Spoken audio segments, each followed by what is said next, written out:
ألف مليون مبروك لدولة قطر على الفوز الكبير اللي حققته النهاردة. هتقول لي ازاي حققت فوز ايه؟ ده النهاردة قطر خسرت اتنين. هقول لك لو خسرت اتنين يبقى انت معرفتش حاجة.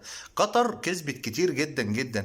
قطر كسبت 48 واحد النهاردة في اول يوم في كأس العالم دخلوا الاسلام. بداية كده لو انت بتتفرج على الافتتاح، جوه في افتتاح بره كان قدام الاستاد اسمه افتتاح القلوب. الداعية الامريكي عبد الرحمن المكارسي كان واقف بره بيدعي كل الجنسيات المختلفة علشان يعرفهم يعني ايه الدين الاسلام، يعني ايه القيم والمبادئ، وكاس عالم بيتفتح في دولة مسلمة. قطر استضافت أكبر نجوم في كأس العالم. اوعى تنسى إن هي استضافت أكبر داعية إسلامي في العالم.